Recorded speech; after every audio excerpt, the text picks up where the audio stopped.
The Alldus podcast is brought to you by Alldus International, supplying your expert AI and digital transformation staffing needs across the US and Europe.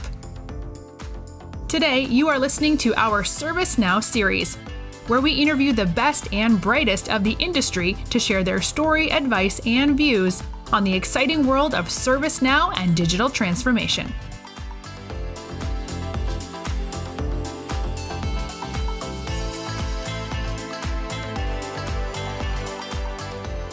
Hello everybody, it's Mark Kelly here, Chief Customer Officer at Alldus. I hope you're doing really well. Today, as part of our ServiceNow series for the Alldus podcast, I have the pleasure of speaking to Philip Swann.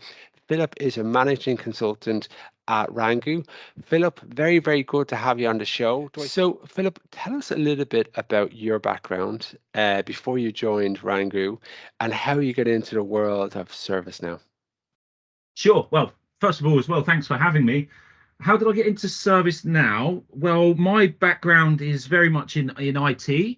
So I started in software development on the mainframe back in 2000, so sort of over 20 years ago, as an apprentice for EDS, Electronic Data Systems. Ended up working in business process improvement, data center operations, IT infrastructure, ITSM, change management, etc. Kind of did quite a few bits all around the industry, and then landed in a role of change analyst for an organization. It was retail and hospitality, and they were using ServiceNow, and they weren't using it, I would say, very well at the time, and they were also a little bit scared of it. So the first version I was on was Calgary, and I took ownership of that platform, of the development and the relationship with our partner, and got them upgraded to Fuji. So that was 2014. I fell in love with it. I realized once I peeled it back, it's JavaScript. So I was quite familiar with that. That's where I started. That's where I found ServiceNow. And tell us a little bit more about Wrangu and what's your role in Wrangu? Sure. Wrangu are an elite ServiceNow partner focused on delivering integrated risk, security, and privacy solutions built on ServiceNow. My role as a managing consultant is responsibility for a team of excellent technical consultants that vary from various levels of experience and background. Wrangu is very focused on diversity, and that's including, in terms of where you maybe come from, but also your experience, your seniority. So we've got a really good mix of people. My team is focused on delivering those technical solutions in the space of GRC, security, and privacy. And we look at the macro trends that you're seeing in the market. We had 2022, 2021, and now coming to 2023. What are you seeing out there at the moment, and some of the things that are driving some of the specializations that are happening?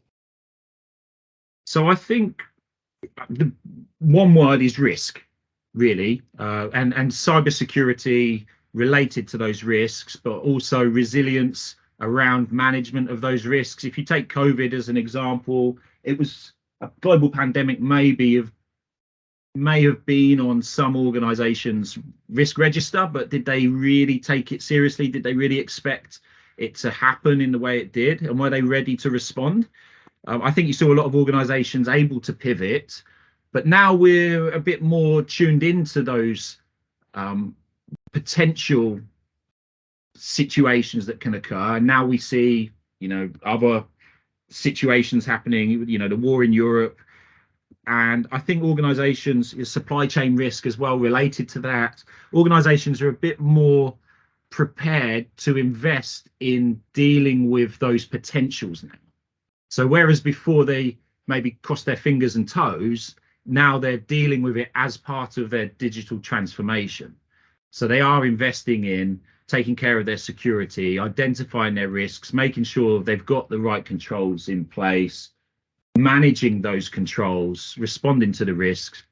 And underlying all of that is the ever-growing regulatory requirements as well. So we saw GDPR come in 2018. More privacy regulations have come along. We've got the Supply Chain Due Diligence Act has just gone live in Germany this year. So responsibility for your supply chain all the way through.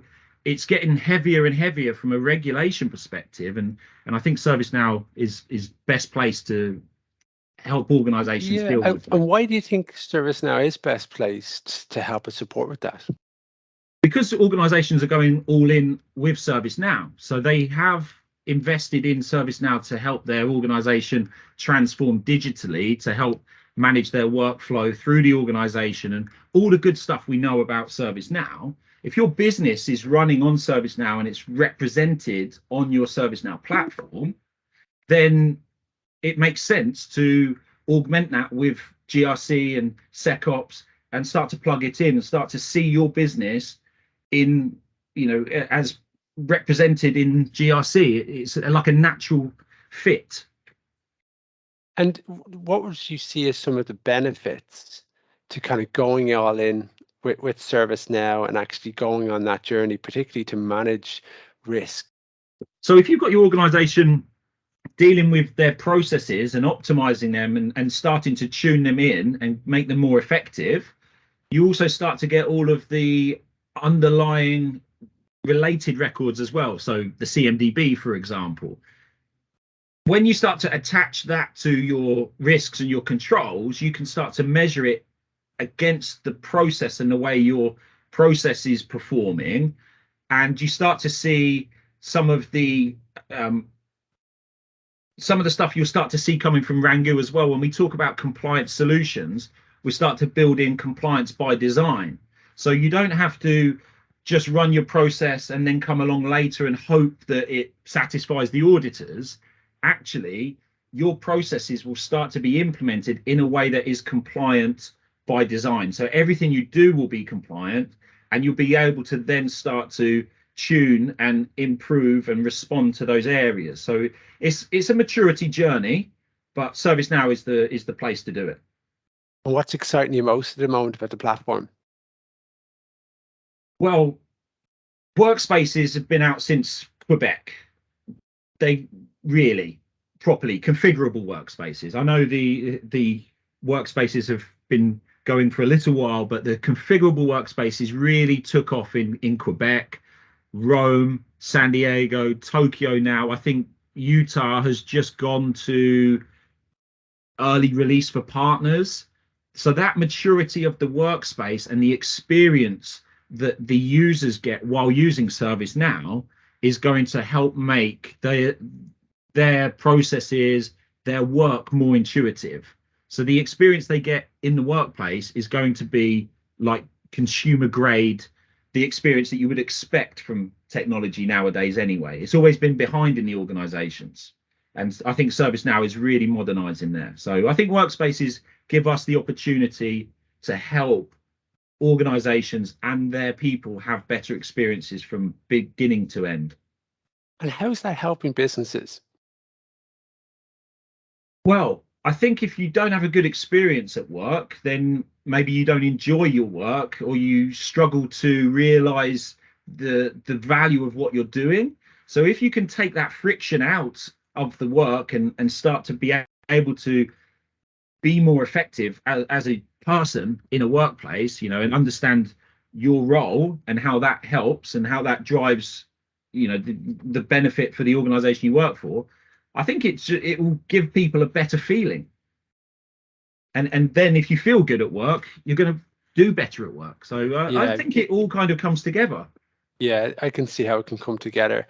When you look at the advice that you would share with your younger self, or maybe it's people entering the industry, or even just seasoned professionals, what have you learned from all these different implementations and working with C-level to be helping them to be successful?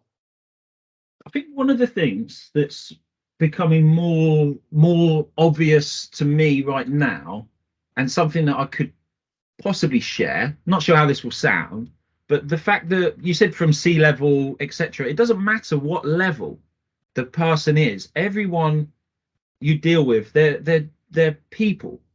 So when you speak to the customer or your colleague, whoever it is, treat everybody like a person and treat everyone like people with respect. And when they are raising objections, or they've got some queries, or they don't know how something works, listen and try and empathize with them. Because if you're trying to go into them and deliver a project that must return X by a certain date, sure, everyone's under pressure, but those people are being asked to change or do something differently, and their voice should be heard and they should be listened to. And if you listen to them, you understand them, now you can actually frame the user stories as a story and start to tell that story back. You know, it's not a technical problem now. Understand the personality and their own questions and queries, because they're going on this journey for the first time, and this is going to be very new to them.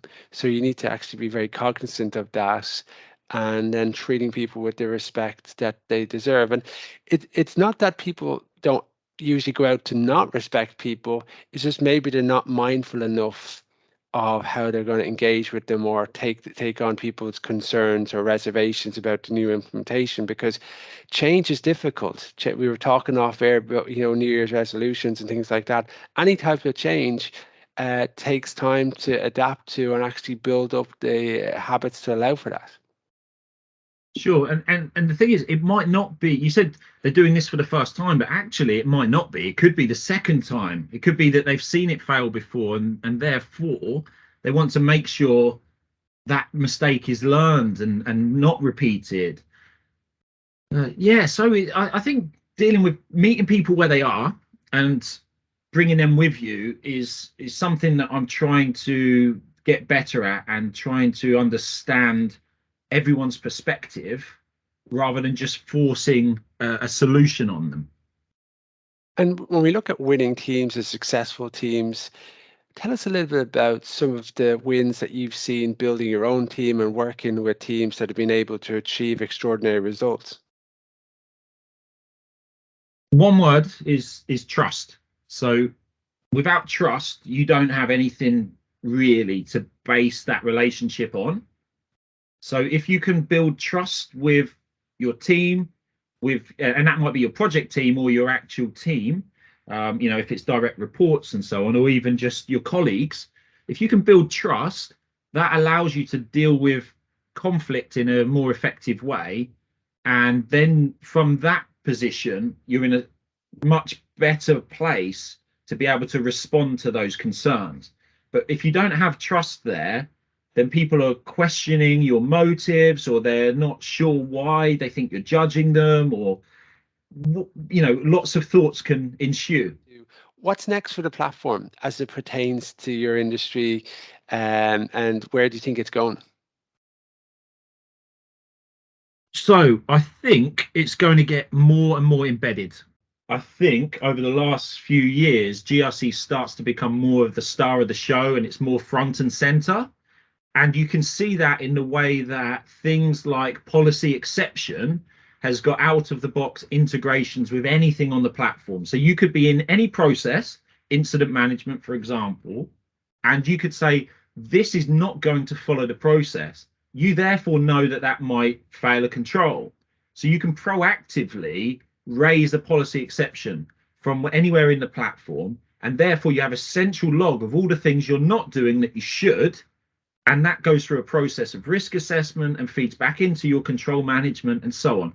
So that is just an example of the positioning of GRC and how it's becoming more and more ingrained within the platform, within the processes, rather than being a separate part of the platform. Now it is, integrated with whatever the process is, whatever your business is.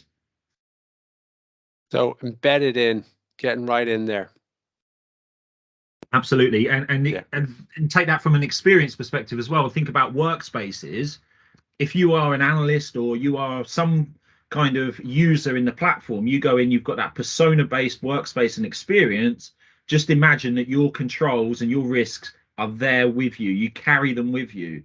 They're not something that you do as a second thought or an afterthought. It's something that you constantly are managing. They're your risks. You own them. And I think that's going to start to become more present.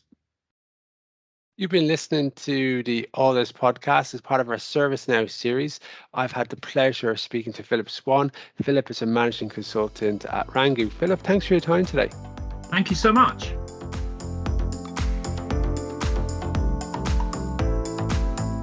Thanks for listening to this episode of the Alldus podcast.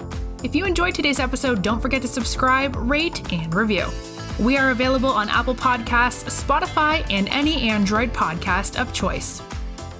You can also head over to our website, www.alldus.com, to listen to more podcasts, view our open roles, and stay up to date with industry news. Thanks for listening, and stay tuned for more great episodes coming very soon.